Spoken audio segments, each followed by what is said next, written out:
आदाब। मैं हूं सफदर रिजवी। आप देख रहे हैं लाइव एक्सप्रेस चैनल। आपसे गुजारिश है इस चैनल को सब्सक्राइब करें, लाइक करें, शेयर करें और कमेंट करें। अब देखें एक अहम खबर। उत्तर प्रदेश शिया वक्फ बोर्ड और एक प्रेस कॉन्फ्रेंस, जहां उपलब्धियों की लंबी लिस्ट तो पढ़ी गई, लेकिन एक बड़ा सवाल पूरी तरह गायब रहा। वो सवाल एफआईआर का। जी हां, वही एफआईआर जिसमें वक्फ संपत्तियों को लेकर उनके खिलाफ गंभीर आरोप लगाए गए हैं। लेकिन हैरानी की बात यह है कि अली जैदी ने अपनी पूरी प्रेस कॉन्फ्रेंस में इस एफआईआर पर एक शब्द तक नहीं कहा।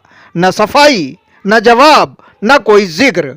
और यहीं से मामला और बड़ा हो जाता है, क्योंकि इस पूरे विवाद में एक और बड़ा नाम जुड़ता है, मौलाना कल्बे जवाद का। एक ऐसा चेहरा जो हर मुद्दे पर खुलकर बोलता रहा है, लेकिन इस बार खामोशी, ना कोई बयान, ना कोई आंदोलन। और अब यहाँ एक और सवाल खड़ा होता है, क्योंकि अगर पिछले बयानों को देखें तो जब भी अली जैदी किसी मंच पर आते थे या कोई प्रेस कॉन्फ्रेंस करते थे तो वो अक्सर मौलाना कल्बे जवाद का जिक्र करते थे, उनकी तारीफ के पुल बांधते थे। यहाँ तक कहते थे कि बोर्ड उनकी सरपरस्ती में चल रहा है। लेकिन इस बार पूरी प्रेस कॉन्फ्रेंस खत्म हो गई और मौलाना कल्बे जवाद का एक बार भी नाम नहीं लिया गया, न जिक्र, न सराहना, न कोई संदर्भ। तो सवाल ये उठता है, क्या ये सिर्फ इत्तेफाक है या फिर सोची समझी रणनीति? क्या जानबूझकर दूरी बनाई गई या फिर हालात कुछ ऐसे हैं कि नाम लेना भी मुश्किल हो गया है? यही वो सवाल है जो इस पूरे मामले को और ज्यादा गंभीर बना देते हैं। अब पूरे मामले पर शुरू से विचार करते हैं। दरअसल अली जैदी, जो कि उत्तर प्रदेश शिया सेंट्रल वक्फ बोर्ड के अध्यक्ष हैं, उन्होंने अपने करीब 5 साल के कार्यकाल को लेकर एक प्रेस कॉन्फ्रेंस की। इस प्रेस कॉन्फ्रेंस में उन्होंने अपने कामों का पूरा लेखा जोखा पेश किया। उन्होंने कहा कि उनके कार्यकाल में बोर्ड की आमदनी बढ़ी, पुराने बकाया वेतन का भुगतान किया गया, प्रशासनिक सुधार हुए और व्यवस्था को पारदर्शी बनाया गया। उन्होंने ये भी कहा कि पहले जो गड़बड़ियां थीं उन्हें उन्होंने खत्म किया और अब सिस्टम पहले से बेहतर है। सुनने में सब कुछ ठीक लगता है, लेकिन जैसे ही आप इस पूरी कहानी को ध्यान से देखते हैं तो कई ऐसे सवाल सामने आते हैं जो इस दावे को चुनौती देते हैं। सबसे पहला सवाल एफआईआर। हाल ही में जो एफआईआर दर्ज हुई उसमें वक्फ संपत्तियों को लेकर गंभीर आरोप लगाए गए। जमीन ट्रांसफर, आर्थिक गड़बड़ी और बड़े स्तर पर अनियमितता। लेकिन प्रेस कॉन्फ्रेंस में इस पर पूरी तरह चुप्पी। अब सवाल ये है, अगर आरोप गलत है तो सफाई क्यों नहीं दी गई? और अगर आरोप सही है तो कार्रवाई क्यों नहीं दिखाई गई? अब इस पूरे मामले में एक और दिलचस्प मोड़ आता है जब अली जैदी ने सोशल मीडिया पर कहा कि एफआईआर में जिस अली जैदी का नाम है वो नहीं है। लेकिन दूसरी तरफ एफआईआर करने वाले पक्ष ने साफ कहा कि मामला बोर्ड के अध्यक्ष अली जैदी से जुड़ा हुआ है। यानी एक तरफ इनकार और दूसरी तरफ सीधा आरोप। अब सच क्या है ये जांच का विषय है, लेकिन सवाल वही है, साफ क्यों नहीं किया जा रहा? अब आते हैं उस हिस्से पर जहां से ये मामला और ज़्यादा गर्म हो जाता है, और वो है मौलाना कल्बे जवाद। एक ऐसा नाम जो हमेशा सिस्टम के खिलाफ आवाज उठाने के लिए जाना जाता है। अगर हम पीछे जाएं तो वसीम रिजवी के समय धरने हुए, प्रदर्शन हुए, तेज बयान दिए गए, लेकिन अब जब आरोप अपने दामाद पर लग रहे हैं तो सब कुछ शांत, कोई बड़ा बयान नहीं, कोई आंदोलन नहीं। और यही बात लोगों को सबसे ज्यादा परेशान कर रही है। लोग सवाल पूछ रहे हैं, क्या वजह है इस खामोशी की? क्या मामला अलग है या फिर रिश्तों का असर है? क्योंकि ये भी कहा जा रहा है कि बोर्ड के शीर्ष पद और मौलाना के बीच पारिवारिक रिश्ता है। यही चर्चा इस पूरे विवाद को और हवा दे रही है। अब बात करते हैं प्रेस नोट में दिए गए दावों की। कहा गया कि कई प्रॉपर्टी को रिकॉर्ड से हटाया गया क्योंकि वे गलत तरीके से वक्फ में दर्ज थीं। यह भी कहा गया कि इसकी जानकारी उच्च स्तर तक मुख्यमंत्री तक को दी गई। लेकिन अब इस पर भी सवाल उठ रहे हैं।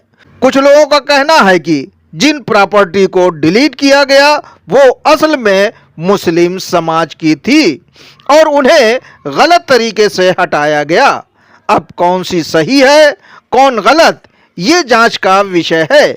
लेकिन इतना तय है कि मामला गंभीर है। अब एक और दावा किया गया कि 100% वक्फ संपत्तियां पोर्टल पर अपलोड कर दी गई हैं, लेकिन इस पर भी विवाद है। लोग कह रहे हैं अभी भी ढेरों प्रॉपर्टी वक्फ पोर्टल उम्मीद पर नहीं चढ़ी है और जानबूझकर ऐसा किया गया है ताकि भविष्य में गड़बड़ी की जा सके। अब ये आरोप कितना सही है ये जांच के बाद सामने आएगा, लेकिन ऐसे आरोप लगना ही अपने आप में बहुत बड़ा संकेत है। अब जरा आंकड़ों की बात करें। खुद बोर्ड की तरफ से बताया गया कि करीब 239 ऐसे मामले हैं जिनमें फैसलों को चुनौती दी गई। अब सवाल ये है कि क्या इतने सारे विवाद एक सफल सिस्टम की पहचान है या फिर ये कहीं ना कहीं प्रबंधन की कमी दिखाते हैं? इसे अली जैदी की बदकिस्मती ही कहा जाएगा कि वे जिस समय अपने अच्छे फैसले के लिए अपनी तारीफ कर रहे थे और खुद ही अपनी पीठ थपथपा रहे थे, उसी समय अदालत ने वक्फ अच्छे मिर्जा के प्रस्तावित मुतवल्ली की नियुक्ति में बरती गई अनियमितता, गलत फैसले और अदालत की अवमानना को लेकर न सिर्फ अली जैदी को झाड़ पिलाई बल्कि उन पर 5,000 रुपए का जुर्माना भी लगाया। इस मामले को लेकर हम एक नई वीडियो पेश करेंगे। पूरे मामले को अगर समझें तो एक तरफ उपलब्धियों का दावा और दूसरी तरफ आरोपों की लंबी सूची, एक तरफ प्रेस कॉन्फ्रेंस और दूसरी तरफ एफआईआर, एक तरफ आंकड़े हैं और दूसरी तरफ सवाल। और सबसे बड़ा सवाल वो जो अब हर कोई पूछ रहा है कि जब इतना कुछ सामने है तो जवाब क्यों नहीं दिया जा रहा, और अगर जवाब नहीं दिया जा रहा तो क्या सच में कुछ छुपाया जा रहा है या फिर ये सब सिर्फ एक राजनीतिक या कानूनी लड़ाई है? सच्चाई क्या है ये आने वाला समय बताएगा। लेकिन अली जैदी की प्रेस कॉन्फ्रेंस को लेकर जिस तरह की टिप्पणियां हो रही हैं वो काफी दिलचस्प हैं। लोग अपनी बातचीत में अली जैदी को सवालों के कटघरे में खड़ा करते हुए नहीं थकते। सुने। प्रेस कॉन्फ्रेंस में हमें तो यार कहीं मेरठ औरत का जिक्र है नहीं है, वो अपनी सफाई दे रहे हैं। नहीं आ रही है हमका तो अपनी सफाई दे रहे, मेरठ औरत का तो जिक्र है नहीं है। उसमें कल मैंने लिखा तो है कि हवा निकल गई। मेरठ के एफआईआर के कोई जिक्र ही नहीं है, कहीं नहीं। और ना कुछ अच्छा, पत्रकार भी सब जो गए थे हाँ गाडू टाइप के, उन्होंने उस पर सवाल ही नहीं किया उससे। हाँ सब पैसा पा गए होंगे ना। हाँ 1000 रुपए का लिफाफा बनाई दी थी सैया। हाँ। आराम का पैसा है, बहुत देर से लगे वाला। हाँ किसी ने भी सवाल ये नहीं किया। हाँ नहीं तो उधर इनकी पूरी ऐसी तैसी करने के लिए तैयारी किए थे बहादुर अब्बास। अगर ये कुछ कहते ना तो उधर से वो प्रेस कॉन्फ्रेंस करने के लिए पूरा बैठा हुआ था। अच्छा हाँ ये भी मुझे पता था। मैं प्रिंट आउट लेके पढ़ा था, उसमें कहीं कोई जिक्र ही नहीं है। वो नौकरी में ये बहाली कर दिया, फला कर दिया, धमक कर दिया, यही सब। आप बताइए, 4 एम्प्लॉई रखा इसने, 4 में 1 शिया रखा, 3 सुन्नी रखा। बताइए। सुन्नी वक्फ बोर्ड में चले जाओ, 1 शिया नहीं मिली है। हाँ मतलब तुम्हें शिया नहीं मिलत रहा। ई कल जवाब साहब को नहीं दिखाई देता रहा कि कहते कम से कम तुम्हारे पास इतने लड़के आगे पीछे घूमत, वहीं में से रखवा देते हो। सही बात है भाई, मौका जब जहाँ मिले वहीं घुसेड़ दो। बताइए, 3 बार सुन्नी बैठे हैं साले को। और वो किस पोस्ट पर है? क्लर्क पे। एक लड़की एक है, वो तो शिया, वो तो यही शायद काजमैन की या कहीं की है। वो तो चलिए कंप्यूटर ऑपरेटर है। 3 तो क्लर्क में। बताइए। और साले वो मनहूस की तरह, वहाबियन की तरह दाढ़ी रखा है। अच्छा, मदरसे के लोगों को धर दिया इसमें। सुन्नी मदरसा वहाबी है मगलपुर, ऊंचा पैजामा पहन के आवे वाले। बताइए, क्या 3 शिया नहीं रख सकते थे आप? भाई इन्होंने वो भी तो सुन्नी रख दिया ना, वकील। सुन्नी रख दिया। इसको नहीं तो सीईओ को भी नहीं सुझाई देता, लूट के खा रहे हैं। हो सकता उन सबों से पैसा लिया हो, ऐसे न रखा होगा। पैसा बगैर लिए तो रखा ही नहीं होगा, ये तो भूल जाइए आप। हाँ। जो भी 1 लाख 2 लाख 4 लाख लिया होगा चूतिया बना के। हाँ। हम कहते हैं लिया, सीईओ ने कैसे कर दिया दस्तखत ऑर्डर पे, अपॉइंटमेंट पे। सही बात है। जी हाँ, सुना आपने। इसी तरह की ढेरों टिप्पणियां अली जैदी और मौलाना कल्बे जवाद के खिलाफ सुनने को मिल रही हैं।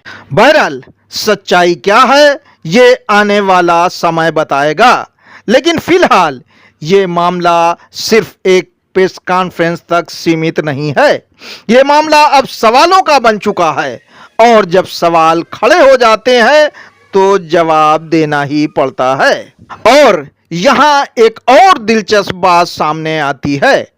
अली जैदी ने अपनी प्रेस कॉन्फ्रेंस में कई वक्फ संपत्तियों और दरगाहों के कामों की तारीफ की, लेकिन हैरानी की बात यह है कि उन्होंने एक बार भी उन वक्फ का जिक्र नहीं किया जिनसे मौलाना कल्बे जवाद जुड़े हुए हैं।